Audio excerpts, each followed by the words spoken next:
बच्चों की व्यवहार से जुड़ी कुछ आदतें पेरेंट्स के लिए परेशानी बनती हैं। कुछ छोटी छोटी बातें जिनका सॉल्यूशन करना जरूरी है, जैसे कि बच्चों का नाखून चबाना। बचपन में बच्चों को नाखून चबाने की एक सामान्य सी आदत पड़ जाती है। इस बुरी आदत की वजह से कीटाणुओं के शरीर में प्रवेश करने और बीमार होने का खतरा बढ़ जाता है। वैसे भी सामने बैठे किसी व्यक्ति को नाखून चबाते देखना बुरा लगता है। नाखून चबाने से बच्चे कमजोर पड़ जाते हैं। यह आदत बोरियत या तनाव की वजह से हो सकती है, जीन्स की वजह से भी हो सकती है। अगर परिवार में किसी को नाखून चबाने की आदत है तो बच्चे में भी ये आदत होने के आसार होते हैं। इसे छुड़ाने में बच्चे की मदद करें। उसे शांत भाव से कहें कि अपने के नाखून चबाना अच्छी बात नहीं, यह देखने में बुरा लगता है, इससे बच्चा बीमार हो सकता है। कभी कभी बच्चों के उंगली में काली मिर्च लगा दीजिए। जैसे ही बच्चा अपनी उंगली मुंह में डालेगा उसे कड़वा लगेगा और पूरी कोशिश करनी चाहिए कि ये आदत छुड़ाई जाए। दूसरी आदत है बच्चों का अंगूठा चूसना। कई बार बेबी और छोटे बच्चे अंगूठा चूसने लगते हैं, उन्हें बहुत मजा आता है। कई बार तो पूरा हाथ ही मुंह में डाल लेते हैं। उससे भी दांतों को नुकसान पहुंचता है, दांत आगे की ओर होने लगते हैं।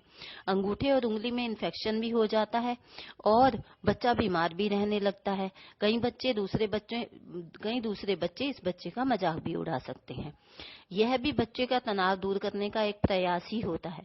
अगर आप वाकई अपने बच्चे को लेकर चिंतित हैं तो आप उसे अच्छे से समझाइए। अगर वह फिर भी नहीं मानता तो डॉक्टर से बात कीजिए और आप उसके लिए अच्छे तरीके अपना सकते हैं।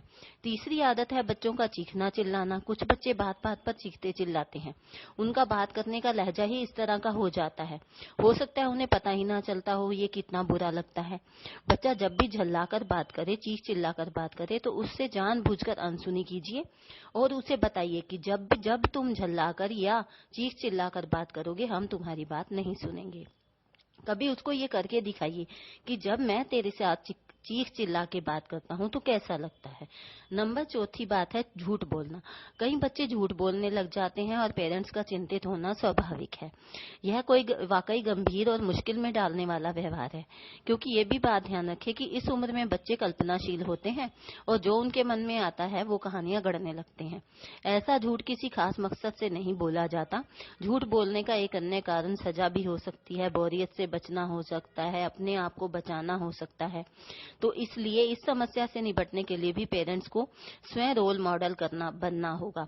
उन्हें दिखाना होगा कि बच्चा झूठ ना बोले और झूठ पकड़ा जाने पर उसको समझाइए कि अगर झूठ बोलेगा तो उसको सजा मिलेगी या जो भी है।